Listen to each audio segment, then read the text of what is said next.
All right, we're now live for another Dr. Sadler AMA session. It's a hot day here in the Milwaukee area.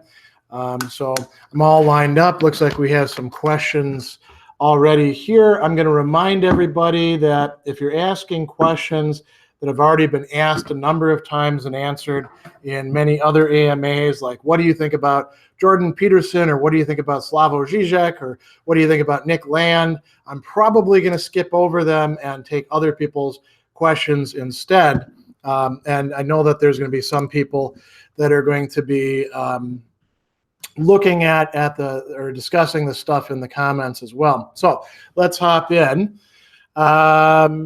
Letromir asks, am I going to be present at Stoicon 2019 in Athens? If I remember correctly, you participated in the 2018 one. Would be an additional reason to participate. Yeah, I was at 2016, 2017, and 2018 because they were all convenient for me to get to. But the Athens one, no, I'm not going to be going for that one. It's a little bit out of my way, and I've got an extraordinarily busy semester already lined up. So I'll probably wait for another one to come to this side of the pond, or maybe be back in London again. We will be doing a Stoicon X event here in the Midwest, specifically here in Milwaukee, and we're putting together the groundwork for that. That will happen the weekend after Stoicon, during Stoic Week. So if you're really interested in that, you could pop out for that as well. All right, Nazim, Dr. Sadler, I'm an ex-Muslim. I would like to know, how do you reconcile between your faith in Christianity and modern science, things like story of Adam and the theory of evolution? Well, to begin with, it's not like my faith in Christianity is like one single nugget here, and then, science is one big cohesive thing. These are concepts. These are not lived realities. So people talk about religion and science. Those are huge, huge abstractions. Much of the modern science was actually developed by people with pretty strong religious beliefs. So if you look into the history of the development of science, I think that might help you out quite a bit, just to answer the general question. And, for me, I believe in part because I've spent lots and lots of time pondering, looking at examples, thinking about what would actually work. You don't ever change your beliefs unless you're kind of a nutter with one single thing that happens. Most people, it's a sort of cumulative process.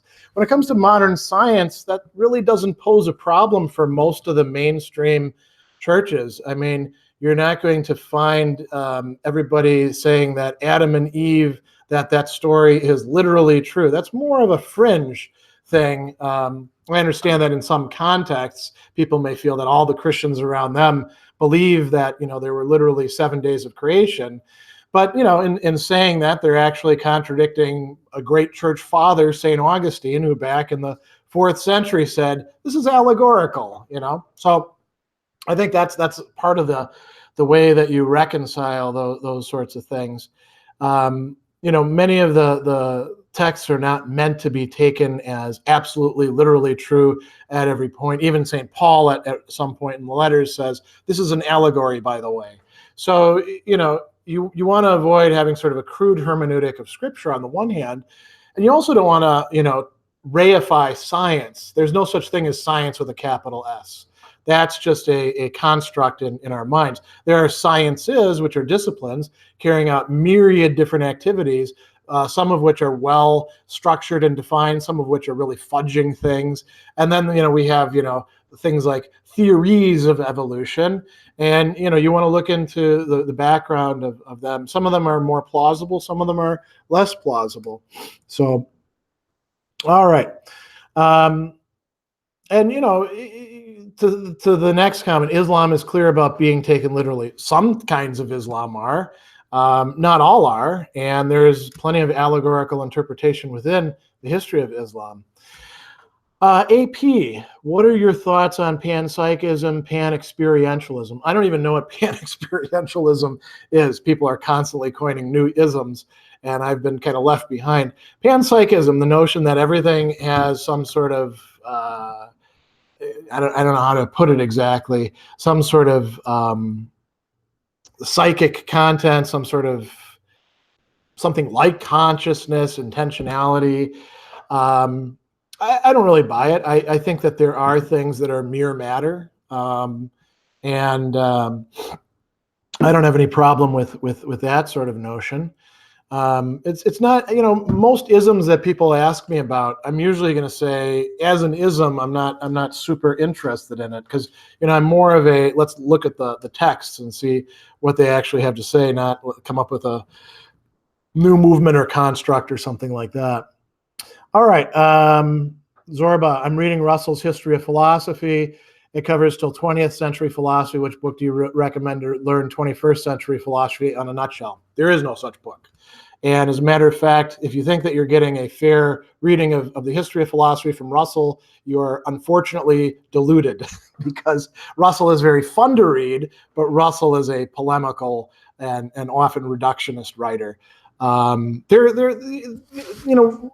Read primary texts, and then you can figure out some sort of large scale where everybody fits on your own. But there's so many great things in 21st century philosophy that you could be reading.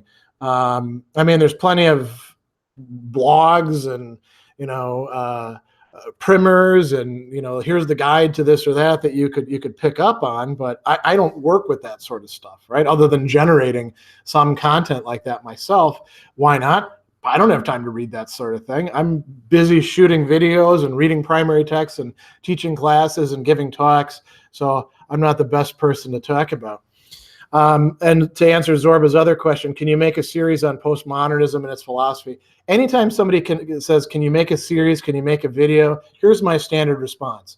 I'm making the stuff that I'm making already, primarily for my students in my classes.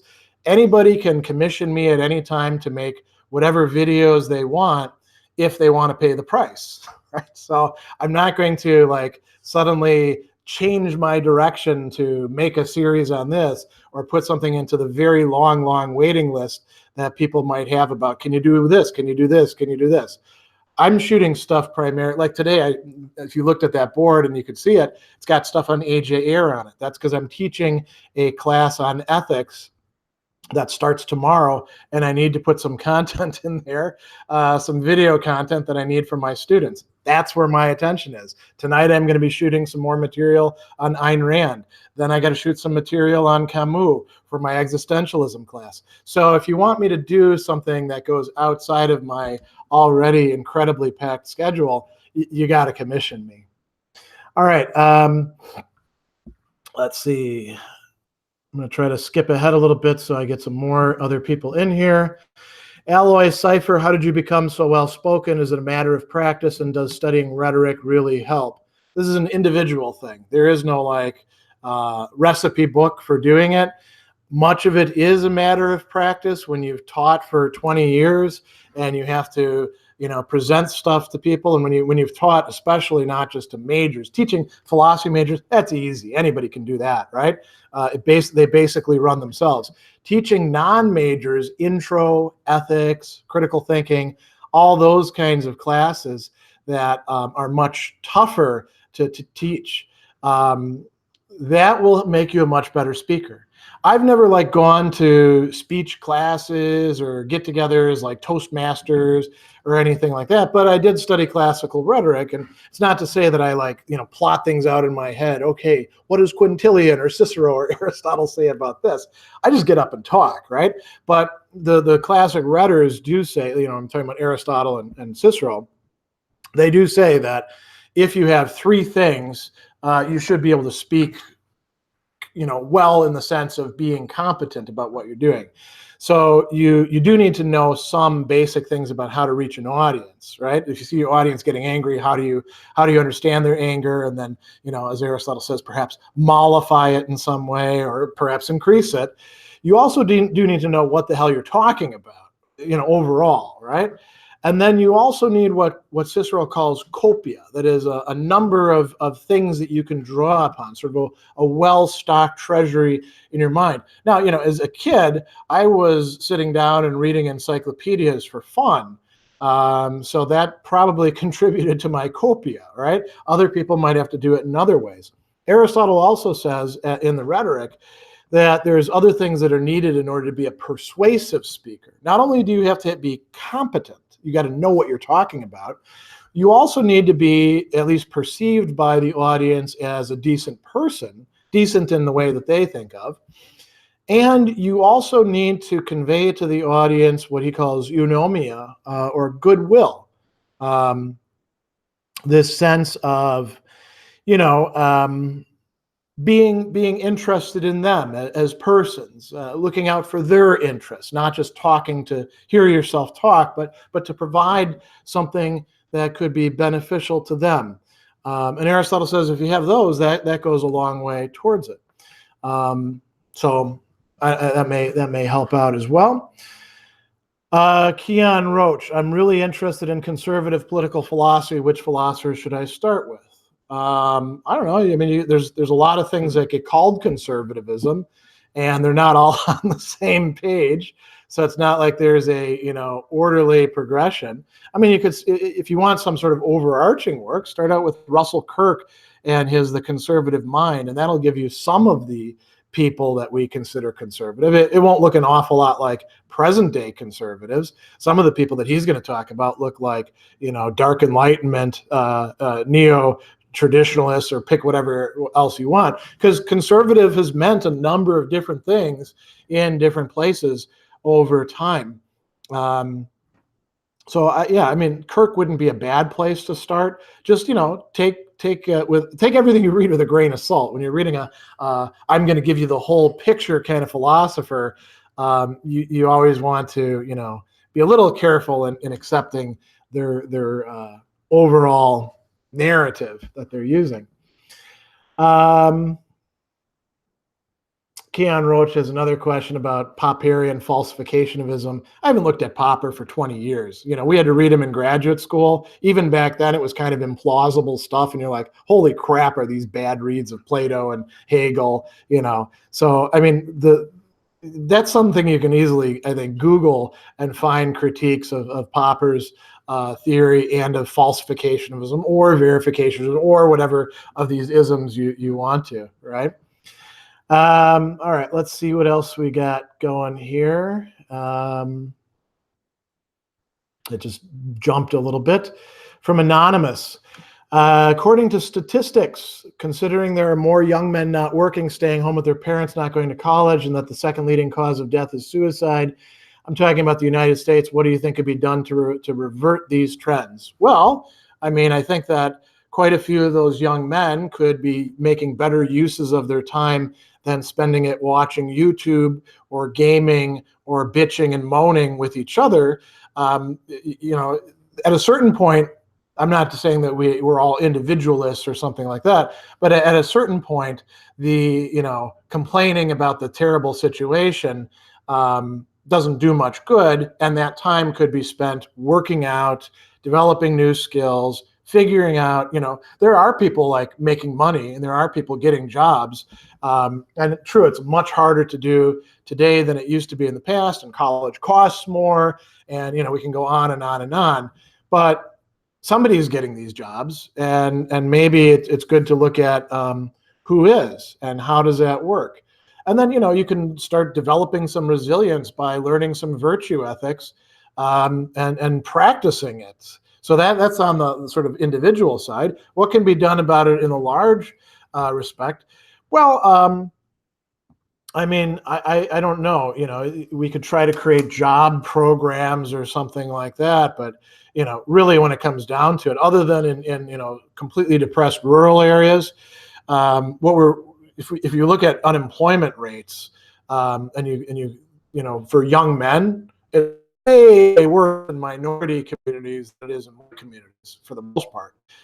So if we're going to do a big social program, that's probably where we put more of our attention, and then everyone else can kind of come along for the ride.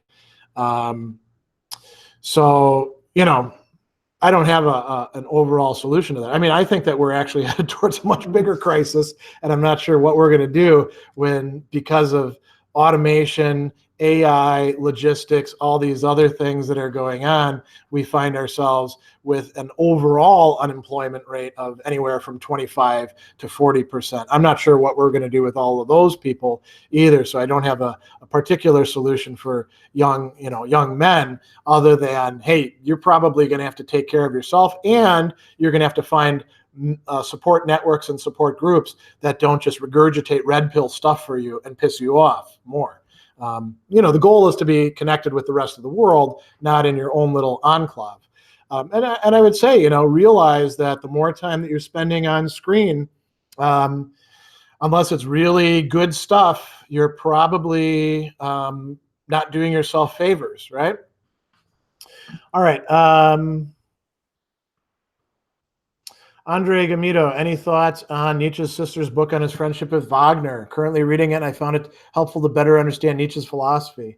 I haven't read it. I don't pay much attention to Elizabeth Nietzsche, given, I've got sort of a bad taste in my mouth given her rabid anti-Semitism and her tinkering around with the will to power and her, sort of taking care of Nietzsche himself. But maybe it's good. I don't know.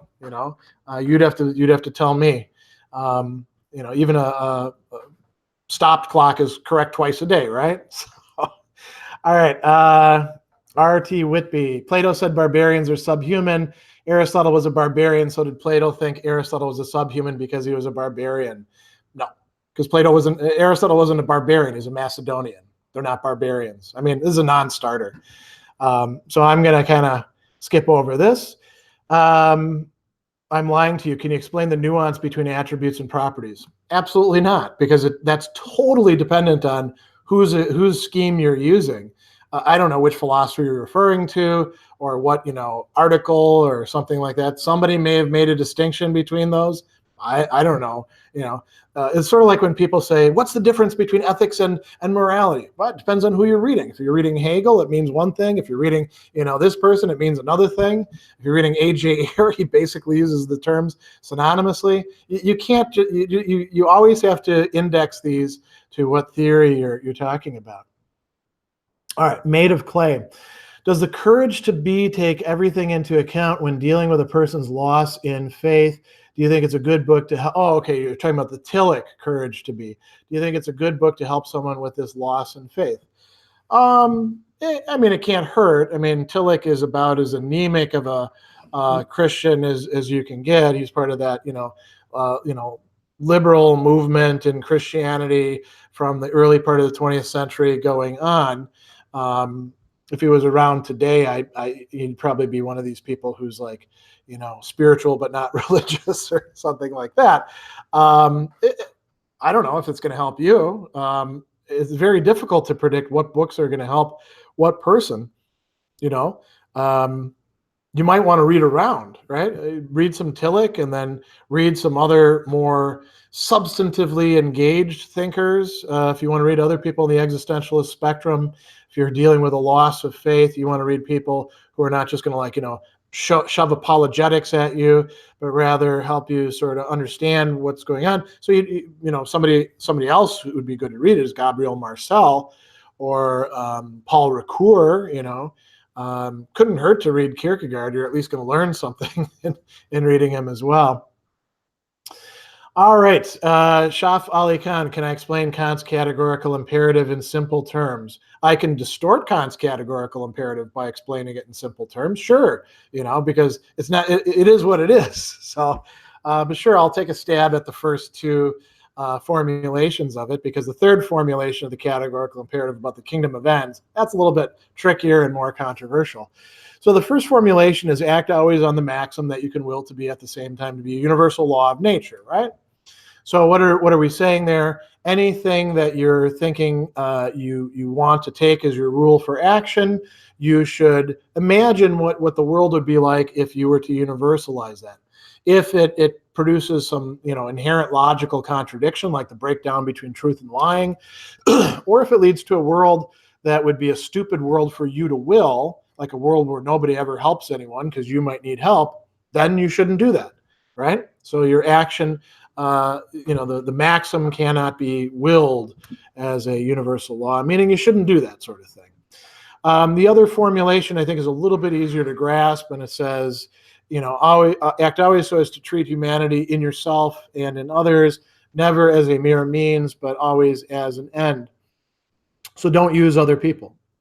Or if you are in some aspect using them, you better also be treating them as autonomous beings and benefiting them in some important way that respects their human dignity in another. So those are other ways to explain Kant's categorical imperative. Kaya, have you read any Feuerbach? Yep, I've read Feuerbach.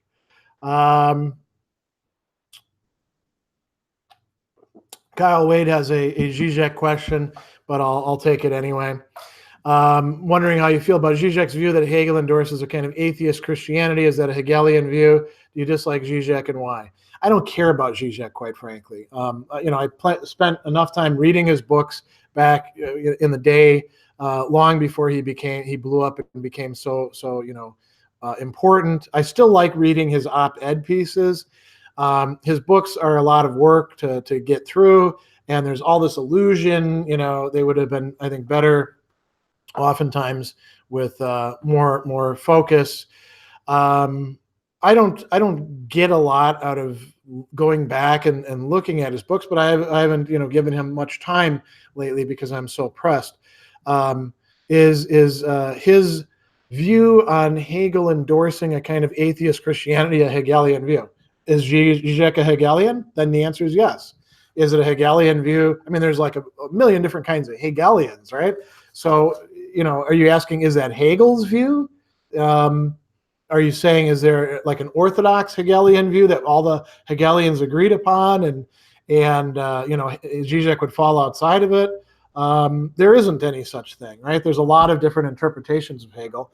I think calling Hegel's approach atheist Christianity is not a bad way to look at it. He's certainly somebody who is unorthodox in the sense that he thinks that God is ultimately the human community and is sort of like the end point of this historical development, and we're all kind of parts of that. It's unfortunate that all those poor bastards before us had to die on what Hegel called the slaughter bench of history to get us to this point.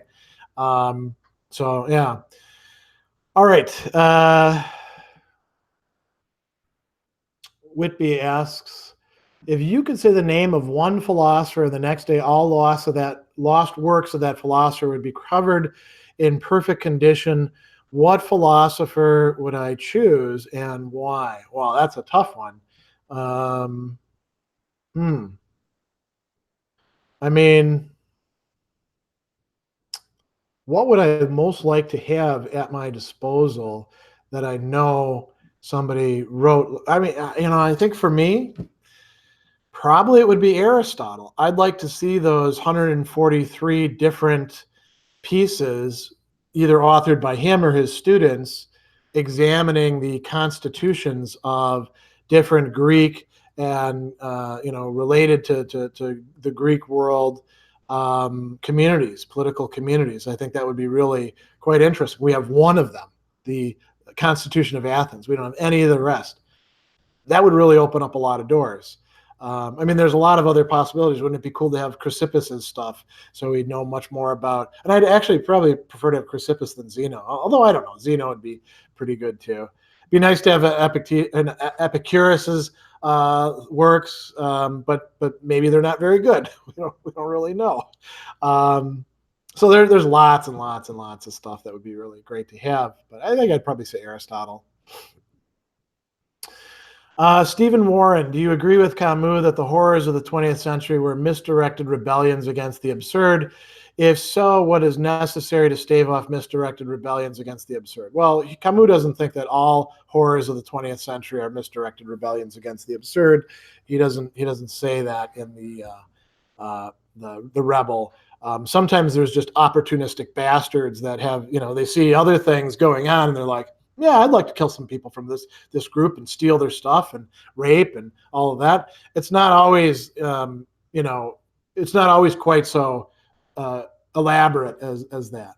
So What's necessary to stave off misdirected rebellions against the absurd? That, there's no way to compel other people to not engage in, rebellions against the absurd or what they feel to be the absurd, or to direct it properly. The most that you can do is to try to offer good advice and good models and to do something good yourself. But, you're not going to keep this program with these, people who are super emotionally committed to being the new master race, or being, the voice of history, or pick whatever you want.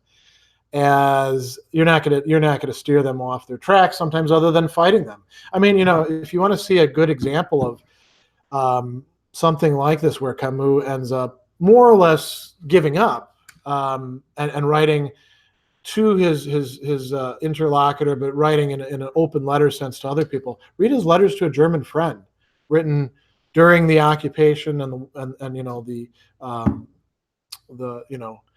fighting against the Nazis and seeing them eventually lose. That might be a kind of interesting counterpoint as well.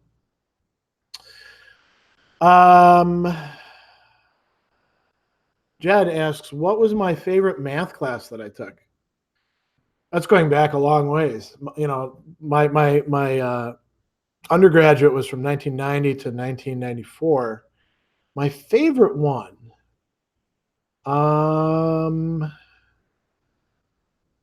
we did this. This is kind of a cheat, because it was like a seminar, and it wasn't like a subject in mathematics. But we did have this advanced studies class where we took Hofstadter's Gödel, Escher, Bach, which was a fairly new book at the time. Now it's kind of old, right? And we went through it, chapter by chapter by chapter, on like Wednesday nights or something like that. And I think that was team taught, if I remember. Two of the math instructors were teaching that.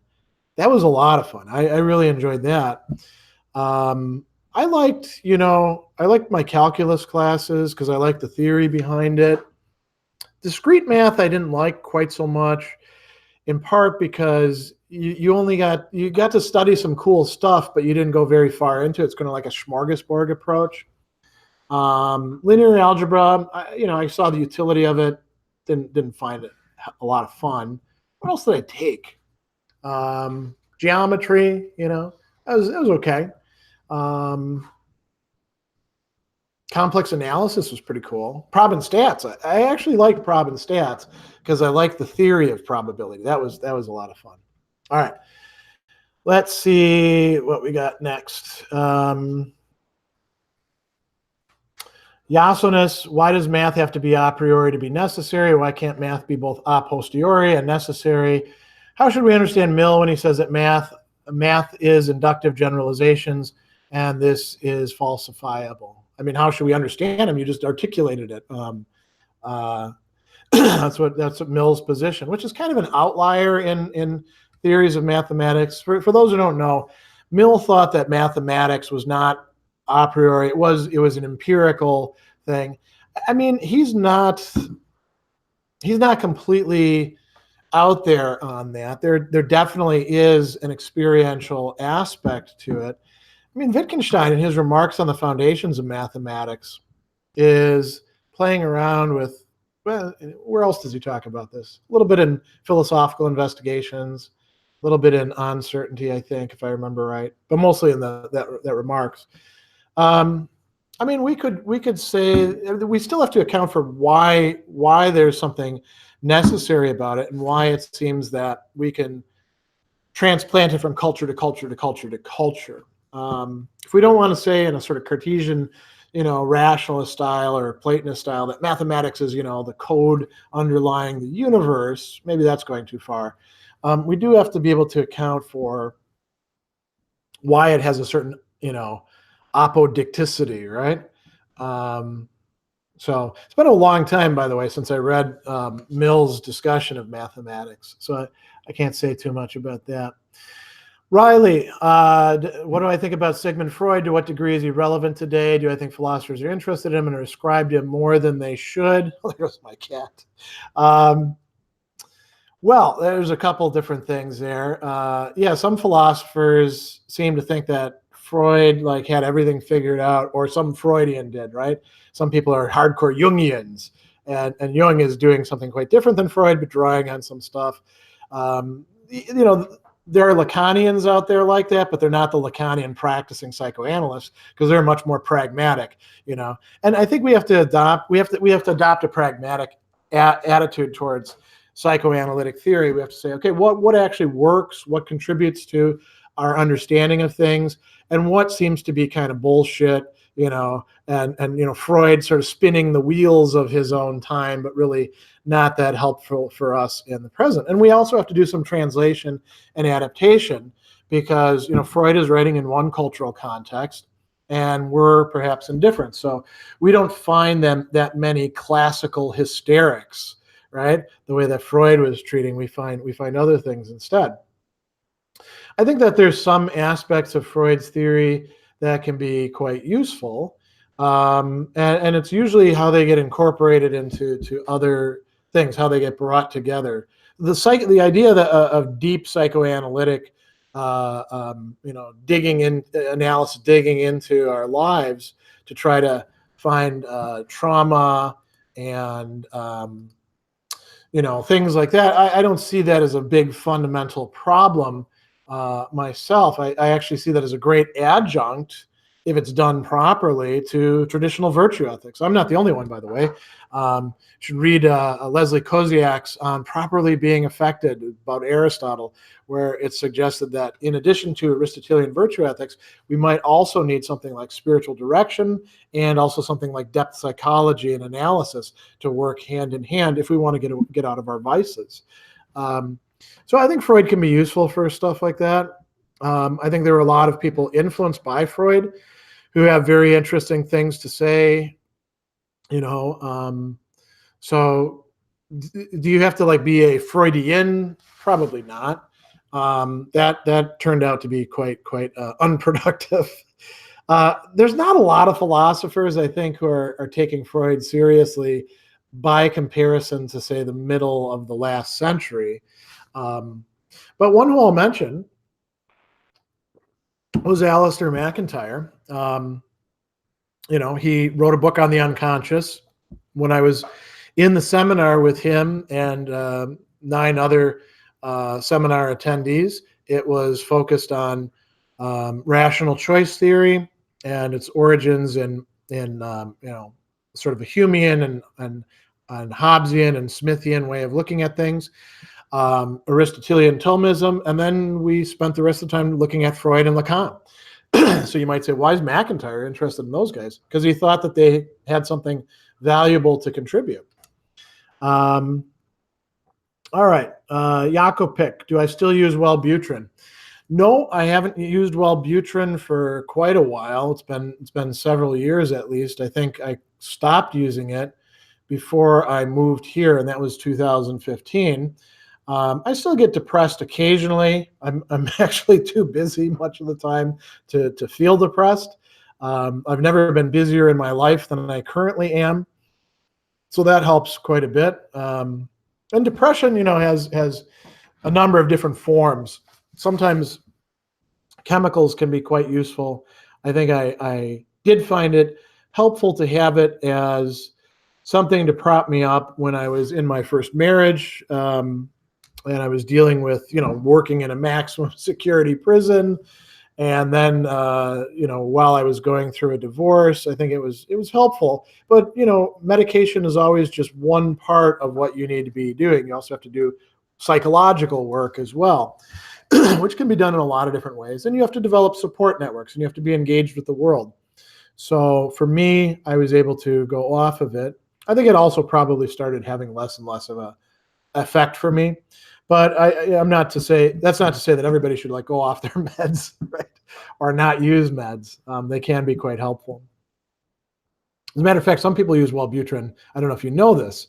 It's also used under a different label and colored purple. It's used to help people quit smoking. So, all right. Calypso, do you know any philosophers who write in a dialogue form similar to Plato? Yeah, tons of them. Cicero, Augustine, Anselm, lots of dialogue writing throughout the history of philosophy. By the way, Plato wasn't the only person to write Socratic dialogues. Xenophon writes Socratic dialogues, and we know of at least a few others from Diogenes Laertes. Antisthenes, I believe.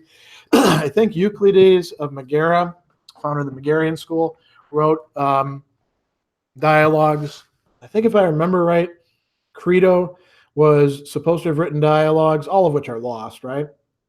But they were viewed as perhaps not by Crito, by some scholars in that time.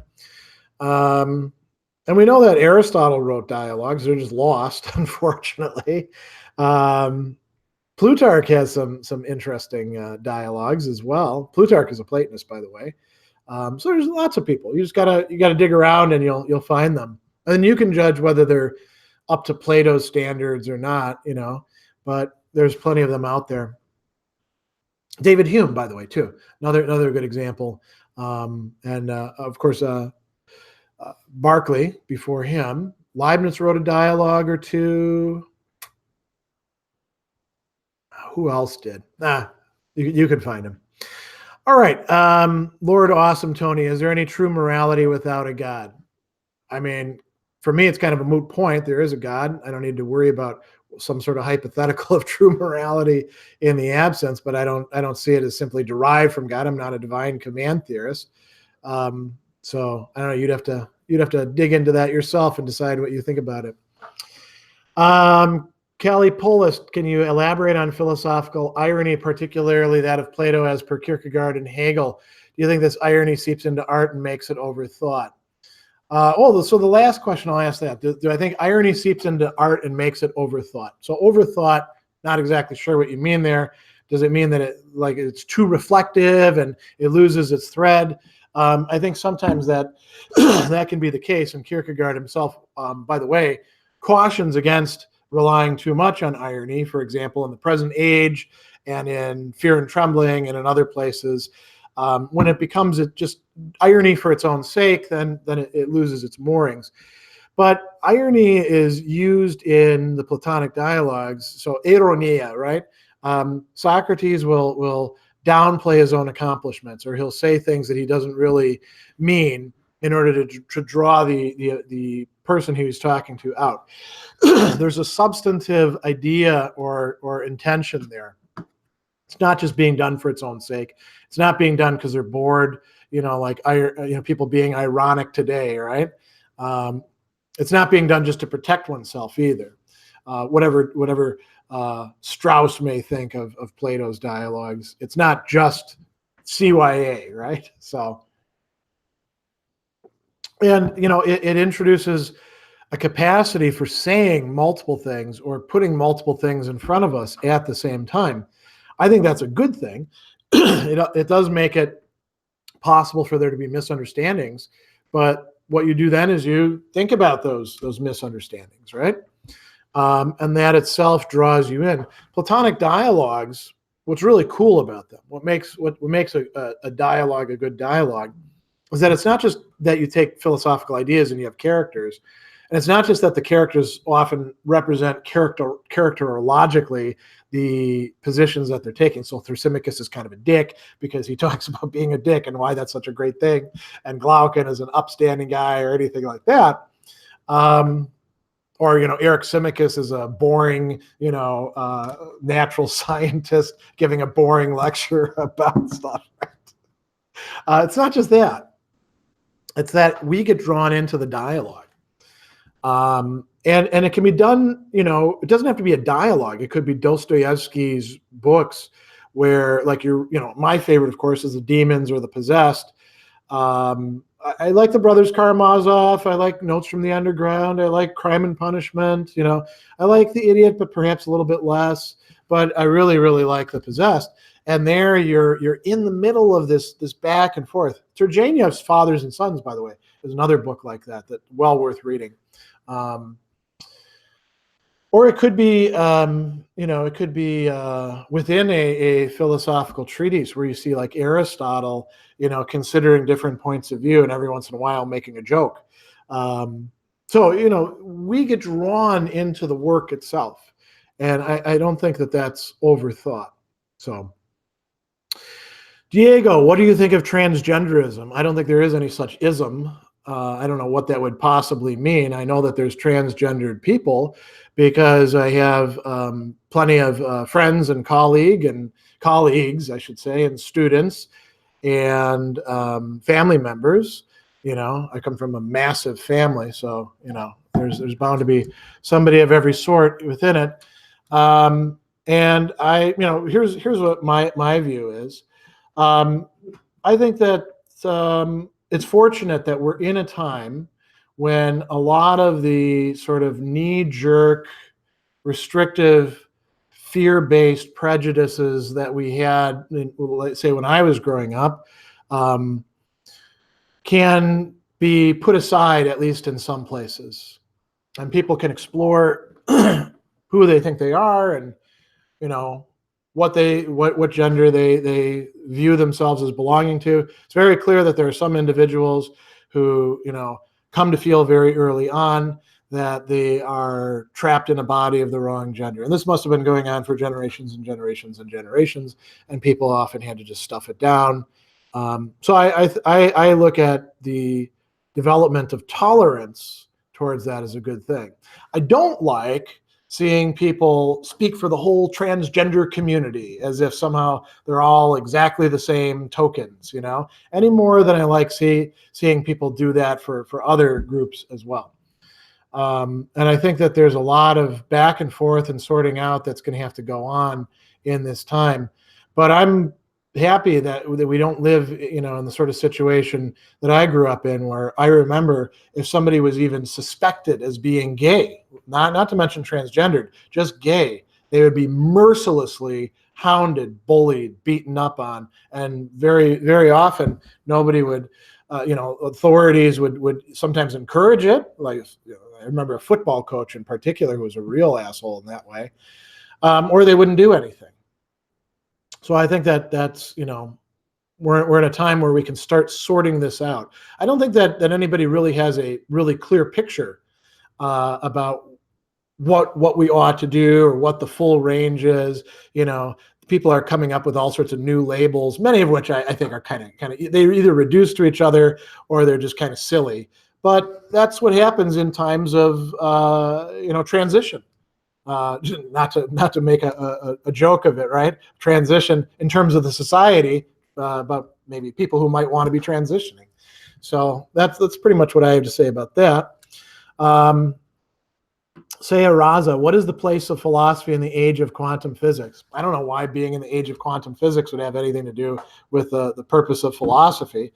We still have ethics. Has that changed because of quantum physics? I mean, there are a few people who are like, we now have, free will because of quantum physics. But guess what? Epicurus was saying stuff like that, years and years and years ago. Having, randomness at a very low level doesn't actually get you like free will on a higher level. I don't know what, I mean, do we have to take quantum physics into account? Is that what the question is? Okay, then that probably has a lot more to do with metaphysics and philosophy of science than it does with the sort of stuff that I'm typically doing. So I don't know what to say. Anton, can you help me with the Kantian concept of imagination and its difference between the first and third critique? I cannot, because it's been a while since I've read either of them. So I'm not going to even take a stab at it. Diogenes the Cynic, what is object-oriented ontology? I think that's, if I remember right, that's like the same thing as speculative realism. It's putting itself out there as like a new way of doing metaphysics. I haven't read much of it. I don't know enough to say whether it really is something genuinely new or not. So, all right. Let's see. Jakopik, do I have any innovative philosophical ideas of my own? Where and when could we read them? Do I have any innovative philosophical ideas of my own? If I do, it's often without realizing it, and I think it happens fairly rarely. I think about things, And sometimes I'll say, oh, yeah, here's the perspective I've been using, and this goes beyond it a little bit. But I'm not actually, if I do have any innovative new things, it's probably going to be springboarding off of somebody else's stuff, and it's not something I'm trying to aim at right now. Right now, most of what I do is just try to keep my head afloat with the many different jobs that I have, explaining other people's ideas to people who may or may not be interested in them. And so, I don't really, those whatever sparks I have of my own, they're probably not getting to catch in any tinder. Maybe that'll change in the future. I don't know. I mean, if you want to read my work on stuff, it's easy enough to find. You Google Gregory B. Sadler, and my Medium will come up. My Rexus Dianoetike blog comes up. I write in Stoicism Today. I write in a few other places. My academia.edu has got my academic articles. If you want to buy my book, you can easily find that online at Amazon. So, if you think any of that's innovative, then that's good. I don't think of much of it as innovative. All right, Michael Ray, is it possible to bring together Heidegger's and Marx's thought? I know that was Marcuse's focus early on, but he abandoned it. Depends on what you mean by bring together. If you mean like try to fuse them into a new synthesis, that one's probably not going to work. There's too many things that are different from each other between those thinkers. But if you're saying like maybe, let's say you're doing a Marxist analysis of late capitalism, and you think that maybe bringing in Heidegger's conception of mood and its relationship to language, thrownness, pre-understanding, articulated as the four equiprimordials in being and time, is useful for you, and you bring that into the analysis. Yeah, okay. Is that bringing together Marx and Heidegger? I'd say it is, but it's at a level of particular ideas, So, all right.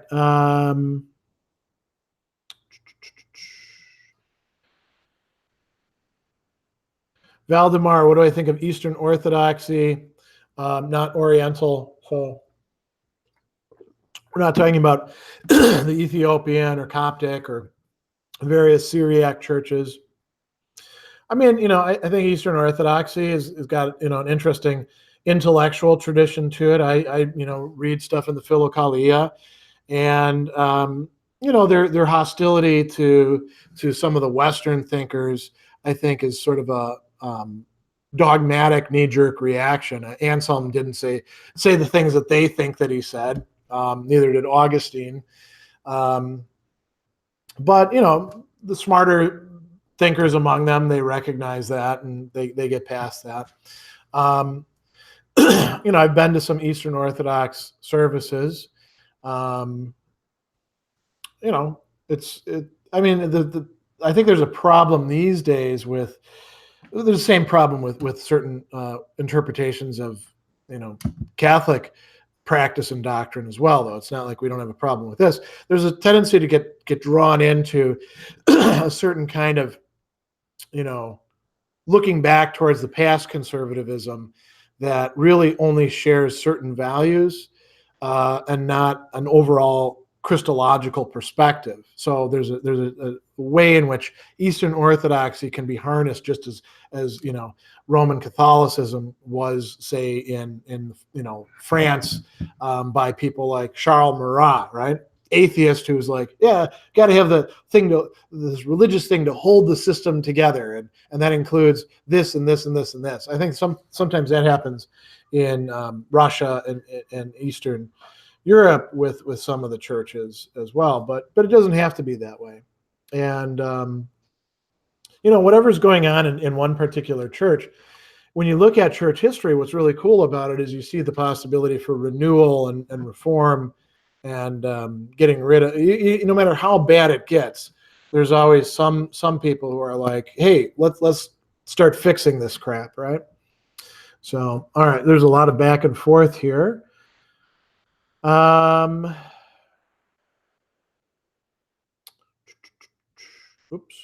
No, it just jumped again. Nabil Mansour asks, have I read works by Avicenna or Maimonides? Yeah, we had to read both of them back in graduate school, and I've read some other Evetson. I have a small interest in him because he ties in with this tradition of the 8 main flavors or tastes that comes from Aristotle. Not totally from Aristotle. Plato recognized 7, Hippocrates recognized 6, but Aristotle in On the Soul and On the Sense and the Sensible talks about 8. Theophrastus follows him in this, and Avicenna talks about it in terms of medicine. And I haven't gotten to reading other than little snippets of it, though. But sure, yeah. I mean, I don't have that much time for reading them, and it's really only in terms of my particular interests. But I'm handicapped in that I can't read Arabic, for example. So I have to be reliant on other people's translations. All right. So there's a lot of back and forth here. Let me find a question in here. All right. Hungry American. I'm not an academician, nor do I plan to be anymore, but what do you think are some good things I can do with philosophy, since I do enjoy reading it as a hobby? Okay, that's a good question.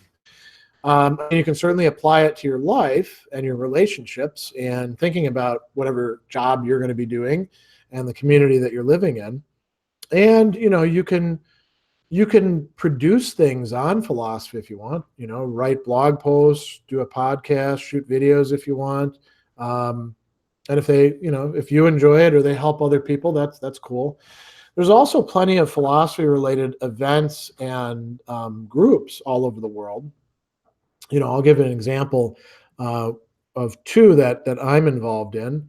So one is the Society of Philosophers in America, which is devoted mostly to doing sort of public philosophy, right? Talking about philosophy in public ways, engaging in civil discourse. And it has local chapters. So like we have a local chapter here in Milwaukee that hasn't been very active because we haven't done a very good job in getting it founded. We did a few events, but we didn't have a lot of consistent engagement, in part because all of us are so busy. But we did some workshops, and we did some talks and events. Those coincided with like World Philosophy Day, which is a UNESCO holiday, well worth doing. I've been more involved in the Stoic Fellowship, which is an international organization devoted to producing and helping to support local meetups of people who are interested in Stoicism. So we have one here in Milwaukee, and here in Wisconsin. There's one in Chicago. There's one in Des Moines, Iowa. There's a big one up in Minnesota. There's another one here in Wisconsin in the Fox cities. And then, that's just this Midwest region. There's all sorts of other ones. And, we hold monthly meetings and do events and things like that. So, I mean, if you want to get together with people and talk about philosophy, there are things like that. I'd look on meetup.com. But it kind of depends on where you are. And so there's when you ask what can you do with philosophy, there's a bunch of different things that you could do with it that way. Let's see here. Looks like I missed a few up here. Yeah, this thing skips around a bit. Oh man.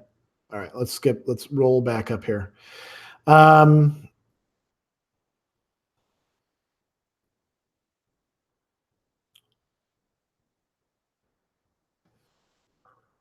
Sosax, did Nietzsche mean by valuing truth that then would devalue itself is an example of science that threatens Christianity, because science is a truth and it has theories that threatens religion?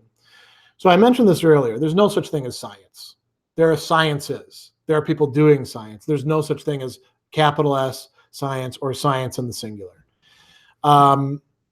Science is not a truth. Science would be an entire penumbra or universe of all sorts of propositions connected together in certain ways, held to be true, right?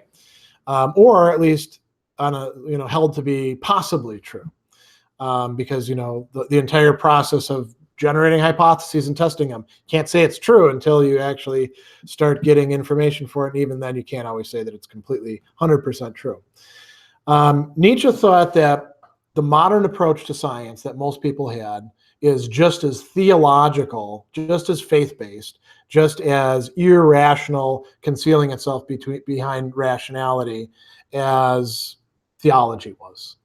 So, the Enlightenment, you have science, if you want to call it that, or philosophy or whatever, ganging up on religion and pushing it out and saying, you're full of falsehoods.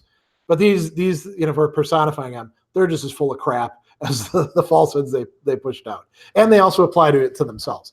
Real scientists should feel a sense of, and he's saying this already in The Birth of Tragedy, should feel a sense of like nausea confronting the abyss and realizing how groundless their own activities are. It's not like they have this will to truth, but that doesn't mean that the stuff that they're doing really is unshakable truth. That's the Nietzschean perspective. And he thinks that that's part of what happened in modernity is, the value of truth led to its own dissolution. All right. Phantom Upload. What are my favorite parts from Plato's Republic? Yeah, so that's a good question. I think it kind of varies over time, right? I do like the first book, right? The sparring with Thrasymachus. I think that's fun stuff to go over. I do like the discussions about thumos and the class of people that are associated with them and how you would need to train them. And that you're going to find mostly in books 2 and 3, and then solidly in book 4, and then it's coming up again in book 9, where we're talking about like different desires of the parts of the soul. So I like that stuff quite a bit.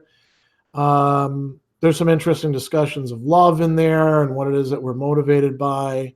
The picture of like the forms and the allegory of the cave, that's cool stuff too. I teach it pretty routinely. I've always found Plato's overall account problematic. Is the soul a form? Can't be a form, right? Because it's individuated, but what's its relation to the forms, and what are virtues? Are they really forms or not? But it's always fun to read. All right, Ahmed Hayek, what's the difference between modern logic and ancient logic? Well, one's in the ancient times and one's in the modern times. I mean, there's all sorts of logics out there, right? There's a modern logic. I would say that, one of the big differences is that some modern logics are formalized. That means we use symbols for them. But then again, Aristotle did that in the prior and posterior analytics, didn't he, a little bit?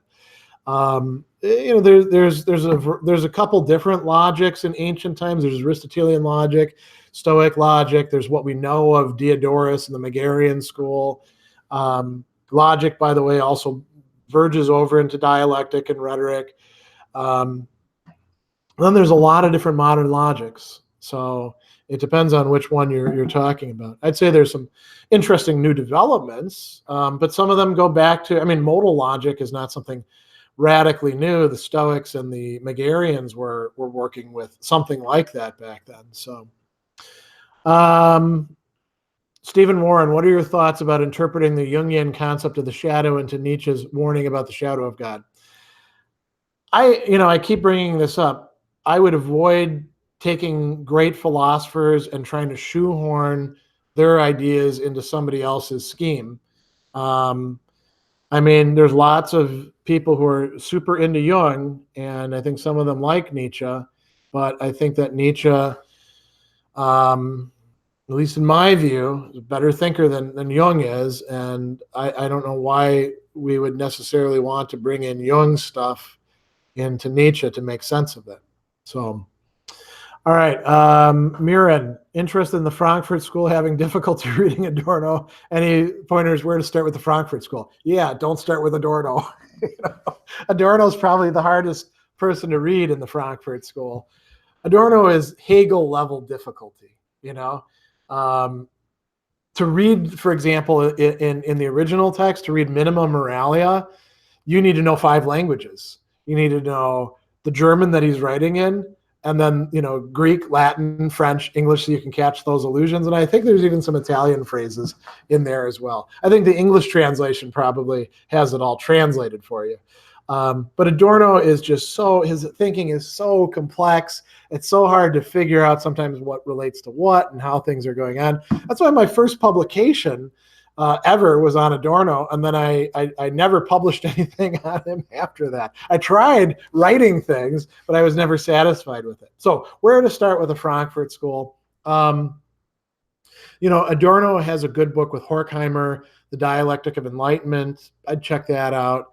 I would also take a look at, Marcuse and Fromm. Both of them are easier reads than Adorno.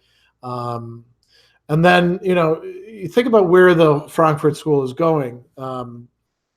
Habermas, who is very wordy and very prone to dropping allusions, and kind of complex too, he's still more readable than Adorno is. Still more easy to read. I'll put it to you that way. His work is sometimes not more readable. It's kind of opaque, but you can at least chart out everything, right? So that might help a bit.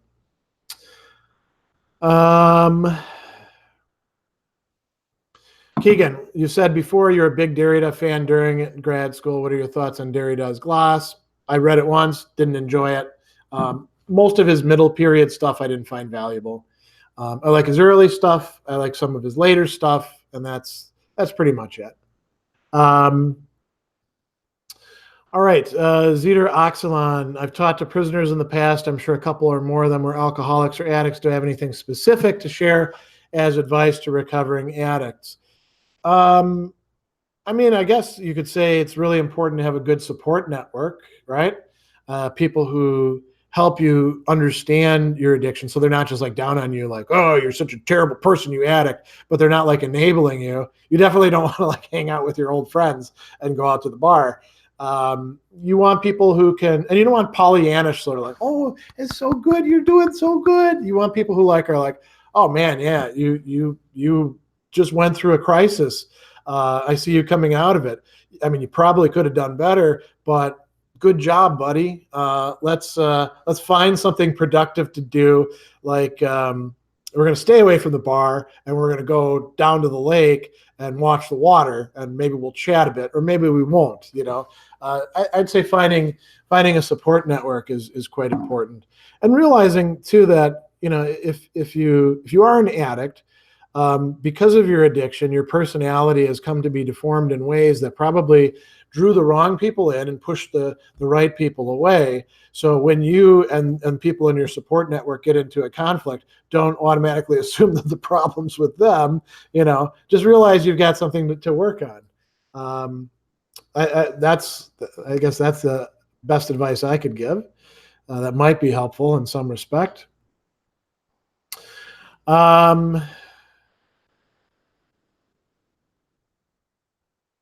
Here's a tough one from Caesar Augustus. In your opinion, what's the best work in philosophy? Man, I don't know. I mean, that's sort of like asking you, who's your favorite band? I don't know. The best work in philosophy. You mean like one single book that I'd have to pick? I don't know. It's tough to find a single book that's the best. So I'm gonna have to punt on that one. All right.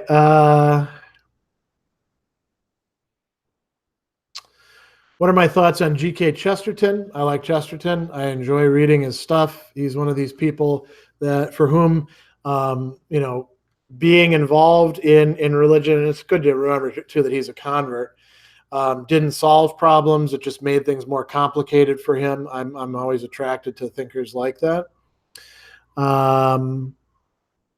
There's a big back and forth thing here about communication. Andrew Hofmann, is Rainer Maria Rilke a good example of existentialism?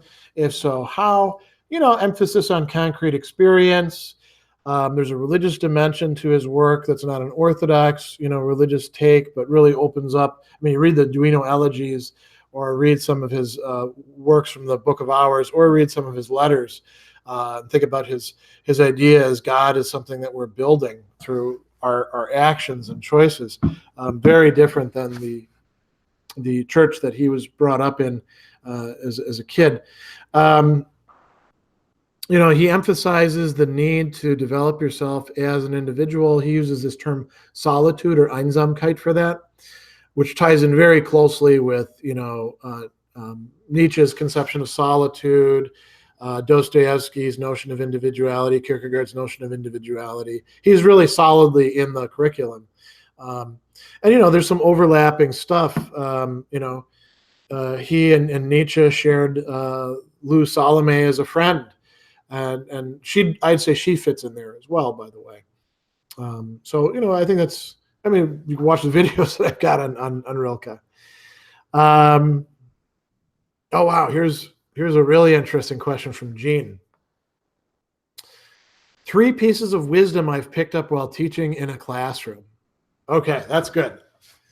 One is, students may look like they're not paying attention, or they may look like they're paying attention, and that is not an index of whether they actually are paying attention or not. Another thing is that students are going to have all sorts of challenges and issues that they're bringing to the classroom and to your class. And it's very important to not allow yourself as a professor to be personally affected or involved with whatever thing is going on with them. And I don't mean like not being sympathetic. I should be, empathetic to what's going on with them. But, students will deal with their stuff in ways that are often not very productive and oftentimes not very respectful to you or to the material that you're studying. And sometimes it is because they're genuine jerks, but sometimes it's because they're going through a lot of stuff and they did terrible time management or there's some sort of crisis. And so you have to be prepared to help them out and, be available, but not be getting yourself emotionally involved too much. And the third thing is, if you give students proper support, like providing them with handouts and videos and good class structure and stuff like that, most of them will take that and be able to tackle complex philosophical texts, and they'll get something out of it, and they'll enjoy the class and stay connected with the discipline later. So those are 3 things. But if you screw it up, if you just throw them into Plato and don't give them any help, don't be surprised when they're like, "This sucks." So, all right, Pinner, which philosophical text would you find useful to supplement a CBT therapy against depression? Well, I would read Rilke, and I would read the Stoics, Epictetus, Seneca, Marcus Aurelius. I think it couldn't be bad to read Gabriel Marcel. CBT oriented. I mean that's a good start. Maybe some Aristotle too. Aristotle thinks that we're responsible for our feelings that we have, which is similar to CBT. Turutko, what's my thoughts on C.S. Lewis? I like Lewis. Space Trilogy, I think, is his best work. The Narnia stuff, not bad. He's also a really interesting medieval history of ideas guy, well worth reading. So he's good. Russell Issam, can I explain action against duty in accordance with duty or from duty? Well, very simple. Action against duty, you got a duty, you go against it. In accordance with duty or from duty. If it's in accordance with duty, you're doing what you're supposed to do, but you're not doing it because it's what you're supposed to do. You're doing it because you don't want to be punished, or you want to get a nice benefit, or you want to think of yourself as a cool guy or something like that. from duty means you recognize duty as the reason why you should do that action. You say, this is the right thing to do for its own sake, not because I'm going to get something out of it. Now this is, oh man, somebody wrote just a Greek phrase here. Arates emi ho diaphteron tous neus. Okay, so the corrupter of the young. Nice. Did Aristotle have a notion of free will? Yes and no. Aristotle doesn't have a conception of the will to begin with. The closest thing he has to that is proairesis, which gets translated as choice or moral choice or deliberative choice. And it's not quite the same extent as Epictetus's later use of that term, proairesis. Aristotle does think that we are self-moved movers, that we do make decisions voluntarily and freely. So if you could say he's got some conception of something like free will. Alexander of Aphrodisias, in a work called On Fate, who's an Aristotelian commentator, he takes on the Stoics and a few others, and he makes an argument for free will from an Aristotelian perspective. So you can say later Aristotelians do have something like a conception of a free will. Aristotle is underdetermined in that respect, you could say.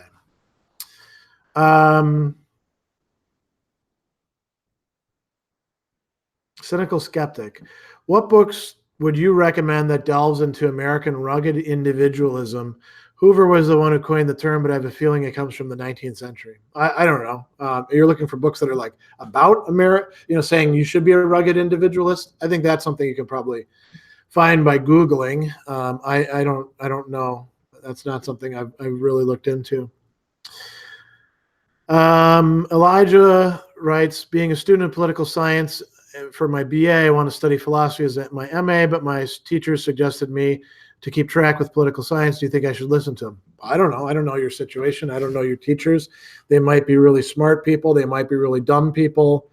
I don't know you. So, that's you're placing me in sort of a Sartrean position where I don't have a good answer to that, right? You have to decide for yourself. All right, we've got about 15 minutes left. I'm going to start picking up on some other things here.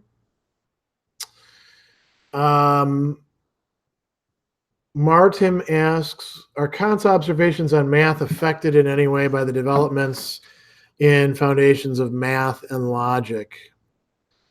I don't know that many mathematicians that take Kant very seriously, so maybe, but it's not something I spend a lot of time on. Gene asks, says you should do more personal videos. You did your bookshelf tour. There wasn't much poetry on it. 3 favorite poets. Thoughts on American poet Charles Bukowski. I don't like Bukowski because most of the people that I've known that were into Bukowski were jerks. He was really, really, really popular when I was in college and graduate school, and people would basically, they'd try to be Bukowski, right? Drink a lot and smoke a lot and, get in fights and screw a lot. I mean, there's another guy earlier than him, Norman Mailer, same kind of deal, right? I've never found that really that attractive. Rilke is definitely my favorite poet. Top, person.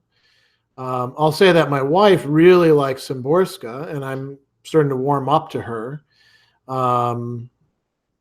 In terms of like lyricality and stuff like that, I like Baudelaire. I don't read much poetry. I don't get much time to do that, unfortunately. A good bit of the poetry that I do read will be like epic stuff, but I'm not reading it in unless I'm reading it in the original, which is pretty rare. I'm not reading it in poetic form. So, all right.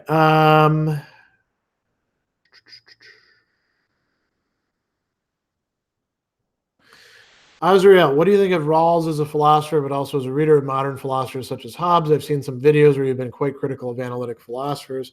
So let's say to begin with, analytic philosophy, huge spectrum. There's not one single thing that's analytic philosophy. Rawls is a okay reader of history of philosophy. He doesn't aim to be faithful, as most analytics don't, to the people that he's reading. He's aiming to mine them for ideas, and he's okay on that.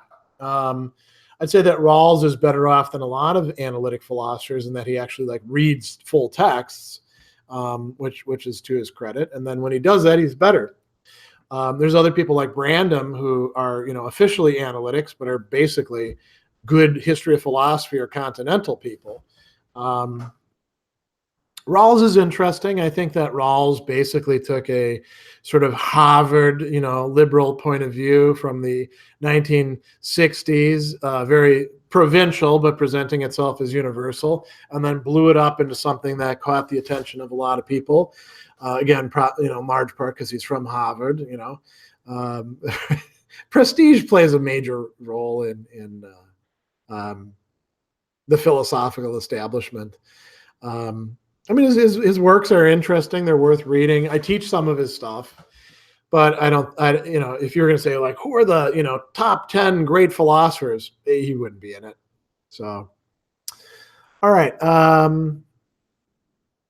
Let's see here. Andrew, is the philosophy of melancholy any comparison to modern philosophy on depression? I'd say there's continuity between the two. I don't know what you mean by philosophy of melancholy. You're talking about some particular strain running through the history of philosophy. So I don't know. I know that people are still discussing it. Kristeva has a whole book on melancholia. So,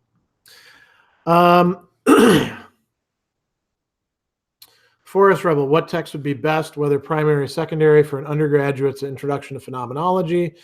Would William James be a good start despite being in the American tradition? No, I would say, you probably want something by Husserl, right? So maybe Cartesian Meditations would be good. Don Eide has a nice introduction to phenomenology out there. There's overviews of the phenomenological movement. Shaler's Resentiment book is very accessible. He's a phenomenologist. Who else? Marcella's doing phenomenology. A lot of his stuff is quite readable. So yeah, I guess that's what I would suggest, but it's not something I think much about. Tapas, when Nietzsche said God is dead, did he see it as something liberating, or was he worried that God is dead, thus it takes purpose away from us and takes away structure of ethics? Both. Yeah, both of them. It does open up new opportunities for us, but we have an incredible challenge in front of us that we have to deal with if he's correct. If nihilism really is the problem of the century to come, which for him is the 20th century ahead of him, and which for us is the 20th century behind us, but still continuing on. All right, let's see here. Charles Baudelaire. Did you ever study cybernetics? I studied stuff that verged into cybernetics and used the term, but I wouldn't say it was any sort of in-depth study of it. So yeah. Cringe, do you think Henri Bergson is a good philosopher worth reading? Yeah, he is a good philosopher worth reading. I would say that if you were going to read him, you want to start with the early work, the essay on the immediate givens of consciousness, which I think is translated as Time and Free Will. His book on laughter is quite good. And then, of course, there's The Two Sources of Morality and Religion, which is a good book. I may actually start using that in some of my ethics classes if I have the time. So he's worth checking out. He got kind of left behind, right? But he and Maurice Blondel and Gabriel Marcel were really responsible for the revitalization of metaphysics in France in the early 20th century, and for the French reception of phenomenology. If it hadn't been for those guys, I don't think that phenomenology would have been able to make the inroads that it did. Andrew Hoffman, what's your philosophy on AI? I don't have a philosophy on AI. I think you give me too much credit to think that I have a whole philosophy on something. Earlier I was saying I don't have an awful lot of original thoughts. So, all right. Aureus, if you read Marx's Capital, how hard did you find it to read, and what age did you read it? Started reading it in graduate school. Never made it all the way through Capital Volume 1. So I found it hard to read, but not impossible. So good to go through.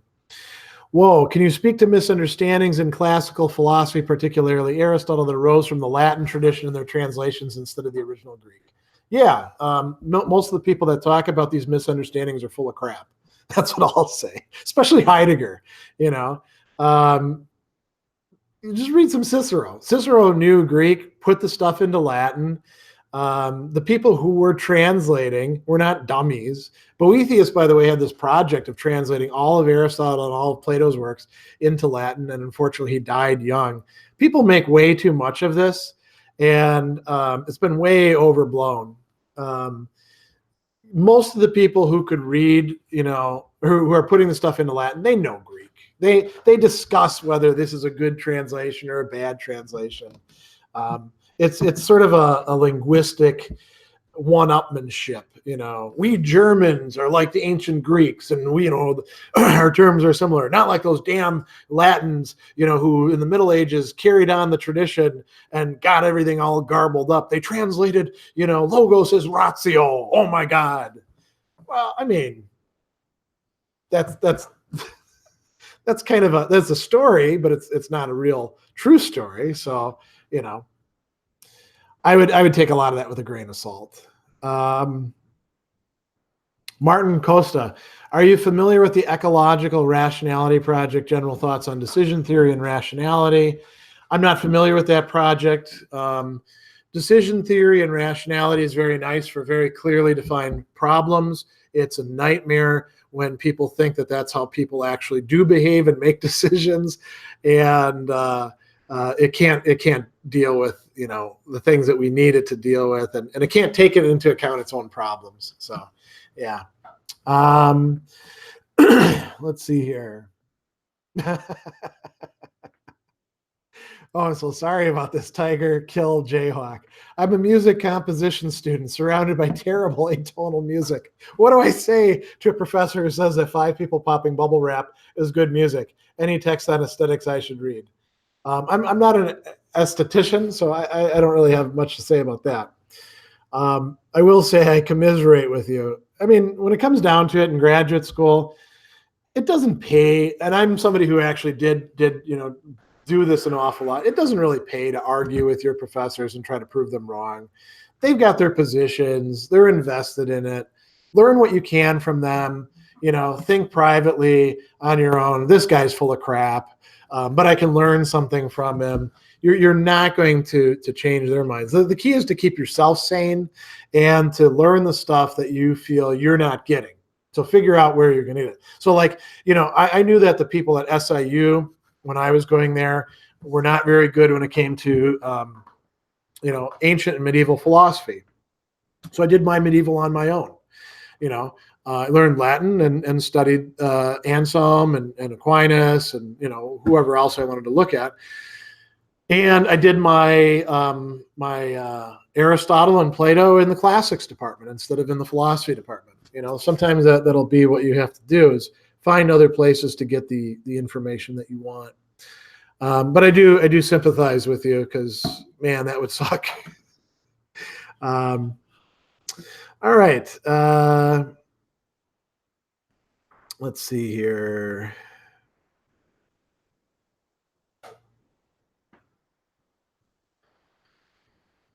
Fez Sabir has a 2-part question on Stoicism.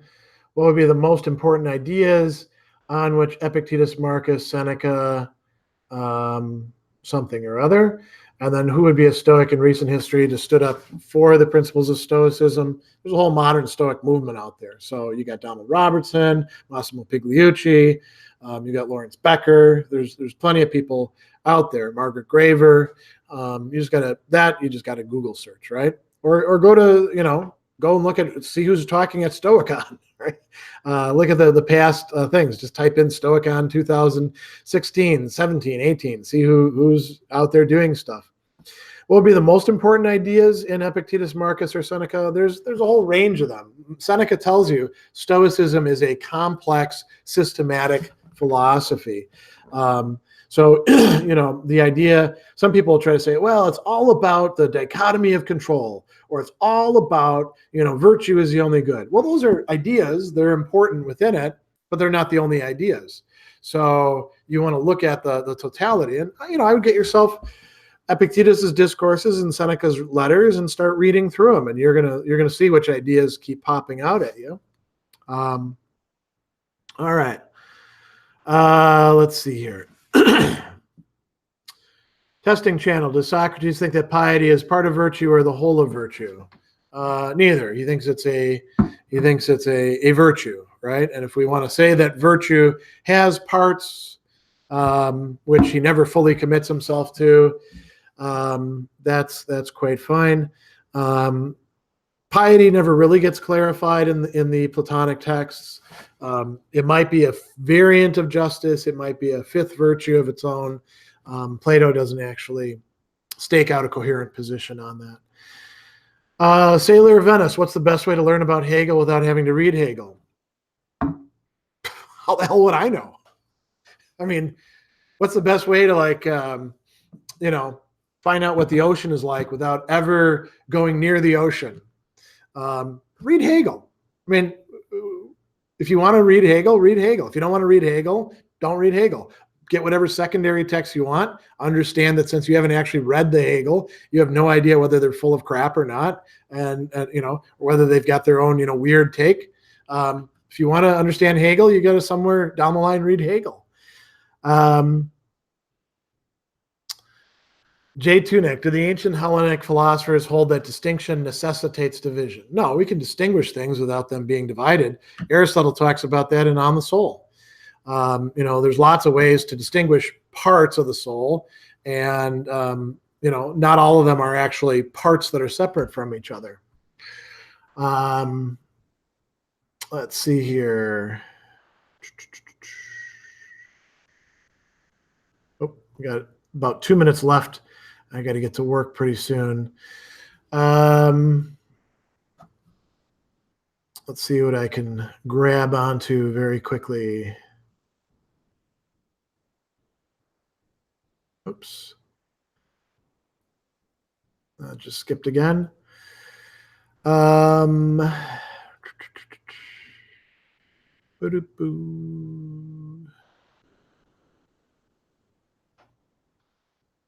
Oh, here's a good thing to go out on. How relevant is modern philosophy? Some people are of the opinion that it's no longer pertinent due to its, quote, lack of answers.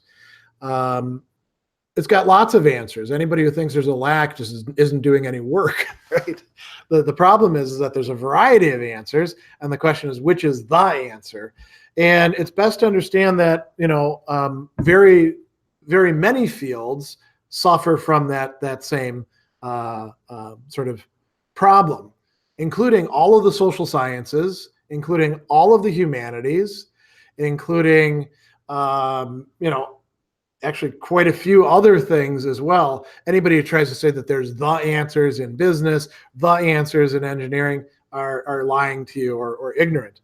So that's not really an issue. The problem is learning how to distinguish better answers from worse answers, and how to put together something that can actually make sense out of the world for you. So that takes a good bit of work. But I would just ignore those people. They don't know what they're talking about. Oftentimes they're criticizing something that they got presented to themselves as philosophy by somebody who was a bad teacher, or they read some textbook somewhere, or they read some wiki articles, but they haven't really explored it. So don't let that discourage you. philosophy is relevant, and it's not just modern philosophy, ancient, medieval, modern, late modern philosophy. You can read people and get something out of them. You can find plenty of stuff in Cicero that can inform your life today, but you have to be willing to, put in the work to find it, and to more additional work to think about how you would actually apply it, then see what works. It's not something where you're given like a cookie cutter that you can just like plop down and do it. It's more of a dialogical interaction with reality, mediated by somebody who gives you some ideas that might be helpful. So, great place to end. Didn't get to everybody, but I got to quite a few questions. Thanks to everybody who came and watched and asked questions. We'll be doing a philosophy pop-up both here and in YouTube later on this month. Similar sort of thing. I'll announce it on the day. And of course, we do these every single month. You just got to go to my Reason.io calendar or to my Facebook page, and you see the dates for them well in advance. Or if you're a Patreon supporter, generally I announce them ahead of time. I think I forgot to this month, though. I've been super, super busy. So, right, I'm going to say goodbye to everybody and have a great day. Or evening or night or whatever it is where you happen to be. So I'll see all of you some other time.